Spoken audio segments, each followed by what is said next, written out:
দুপুর বন্ধুরা। তো আজকে দুপুরবেলা থেকে আবার বৃষ্টি শুরু হয়ে গেছে, তো ভালোই হয়েছে। তো চলো আজকে দুপুরের মেনুতে আমি কী কী রেখেছি। তো দেখো, এখানে রেখেছি আমি সাদা ভাত, আর আছে পেঁয়াজ, আর এখানে রেখেছি ডিমের মামলেট করে ঝোল করেছি। ডিমের সিদ্ধ করে ঝোল তো সবসময় খাই। তা এটা করেছি হচ্ছে, বলো তো এটা কী দিয়ে করেছি। এটা হচ্ছে পেঁপের ঘন্ট, আর এটা করেছি উচ্ছে দিয়ে কুমড়ো দিয়ে ভাজা। আজকে হচ্ছে এটা আমাদের আইটেম। তো চলো আইটেমটা এবার বাড়ি। এই বেড়ে নিলাম উচ্ছে কুমড়ো ভাজা। কার কার ভালো লাগে পিঠে খেতে?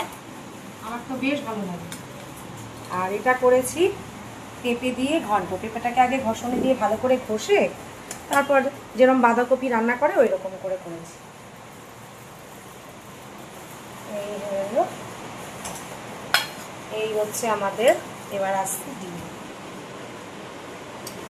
ডিমটাকে নিয়ে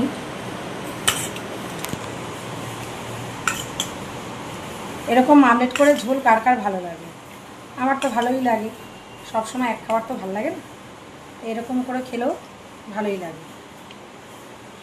তা এই হচ্ছে আমার আজকে দুপুরে লাঞ্চ।